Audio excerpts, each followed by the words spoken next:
Hello, Degens! Welcome to Degenerate Takes. I, of course, am the perfect one, AJ. And here we are today after an epic week 3 of the Premier Lacrosse League. Epic games, epic matchups all around.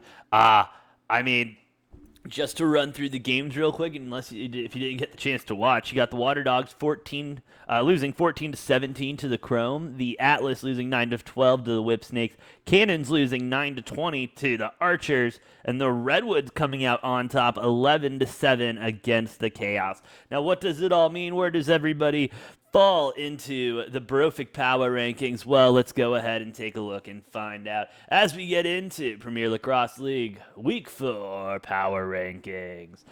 Number 8 coming up, you do have the Chaos. Chaos are the worst team in the PLL right now, sliding to an 0-3 start after winning the whole thing last year. Don't get me wrong, didn't have the best record going into the playoffs last year. Definitely started a little rough in the preseason. We'll see how they bounce back as they start to get some more players back from the National Lacrosse League up there. And so we'll see how that goes, but they really don't have anything going to them. The goaltending and the defense are doing what they can, I guess, but not enough shots on goal, not being able to move and transition, and then also just turning the ball over left, right, and center leads to not a good time on the field. Number 7 coming up, we have the Cannons. Yeah, just not a good weekend for the Cannons. Obviously, losing to the Archers 9 to 20. That is, just an 11-point blowout. I hate to see it for the Cannons. Lyle is not enough. Lyle Thompson, he is a great lacrosse player. He does fantastic work. It's just not enough to keep it moving and to help the Cannons win any games. He needs some help. Needs some help from somebody. That leads us to number 6, who definitely deserves some praise today as the Redwoods knocked off the defending champs. That moves them up to number 6. Starting to see a little bit of chemistry, a little development there. We'll see what happens with them. Still not the biggest fan of them. We'll see how it goes, though. Leading us to number 5, the Water Dogs. Water Dogs. They are a competitive squad. They come in there, they have the juice, they make it work, and they do what they can on that field to put the ball in the back of the net. And I respect the hell out of it.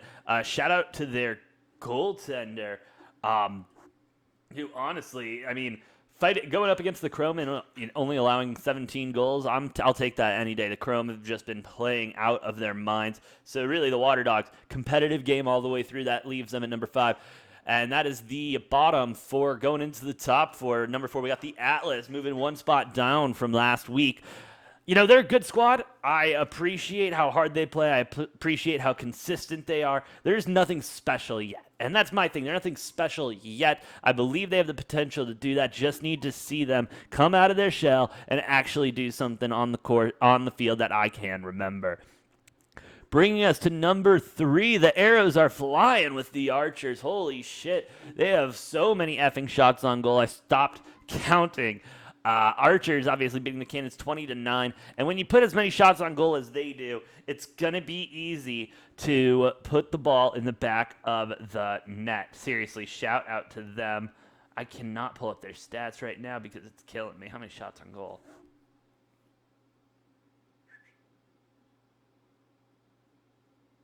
"79 shots on goal this season." I will take that all day, every day. That is solid. Way to be, boys. But yeah, they're at number 3.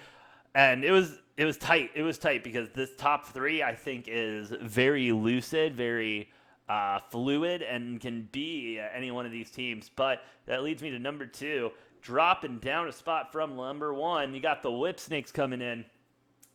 They did win this week. I will say that. Not the most impressive win. Would have liked to see a little bit more out of them.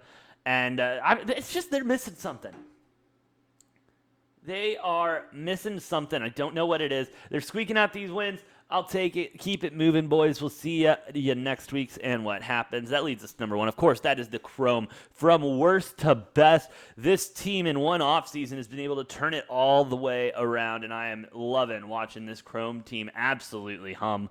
and seeing them continue towards the playoffs. That leaves us to the final power rankings. You got the Chrome at 1, the Whip Snakes at 2, Archers at 3, Atlas at 4, Water Dogs at 5, Redwoods at 6, Cannons at 7, and the Chaos at 8. And I love that list. I love the Chrome, love what they've been doing. And yeah, that's the power rankings for PLL Week 4. I will be releasing, of course, Degenerate Bets PLL for Week 4 this week. Looking for that coming out around Wednesday.